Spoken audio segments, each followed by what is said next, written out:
Yo, what's up? Alam nyo na kasi ito, it's your boy Tomboy. At ayan nga si Shomboy nyo. At ikakabit na nga ang top box na niregalo ni Jowa Kes. At ayan na nga.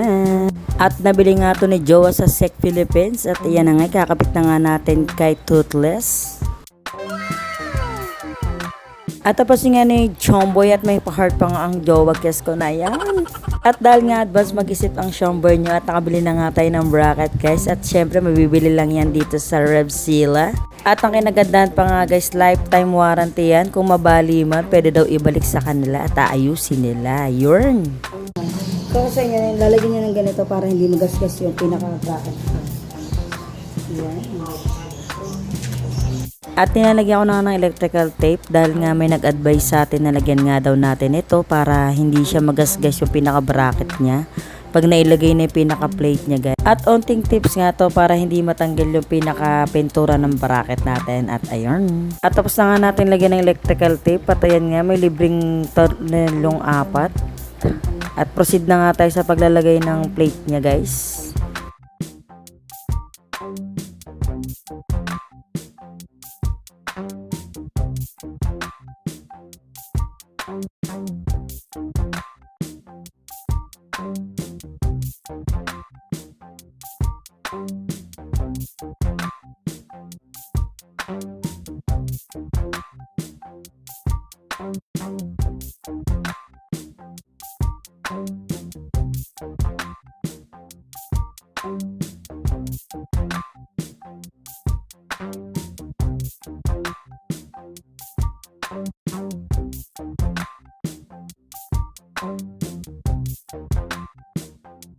At hindi nga rin pala biro ang magkabit nitong bracket dahil nga itong mga lock na to guys, hindi mo siya malalagay dun sa mismo mga butas niya para ipantay dahil nga hindi siya compatible dun sa pinaka mga butas niya.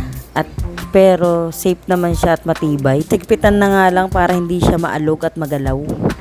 At sa kinagandaan nga na itong nabili ni Jowa, solid na alloy siya guys, kaya matibay.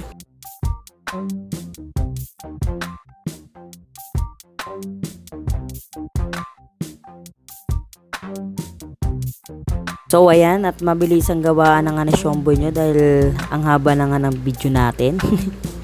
At yun na nga, tapos na. At ayan nga, pagkabit natin ng ating lock. At nakadepende nga yan sa inyo kung paano diskarte gagawin nyo. And then, ipasok na nga natin yung top box natin. I-insert lang natin yung pinaka-lock nya. Tapos pahugot pababa. Dahil nga bago yung top box natin, at ay nga nasugatan tayo at may matulis na bagay nga doon. Hindi nag-iingat si Shomboy nyo. At hinahanap ko nga yung pinaka-lock niya kasi meron pa siyang lock bukod doon sa pinaka-plate niya. Meron pa siya doon sa loob. At yun nga nakita ko na, nandun lang pala sa may compartment sa may harapan ng manubela.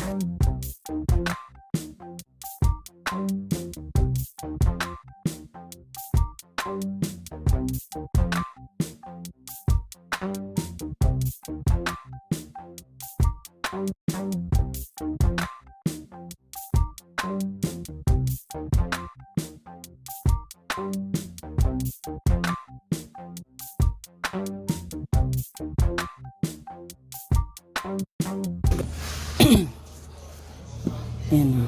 Ito yung magpapalak doon para hindi siya gumalaw-galaw. Ayan.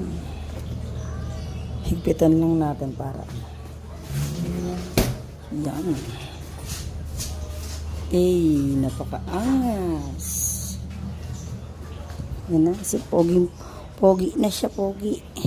At ayan na nga ang baby Toothless namin, napaka-pogi na. At syempre, thank you sa kanyang mommy na si Shanty Du. Very appreciated. Yun lang, tapos na, bye-bye. At salamat sa panonood.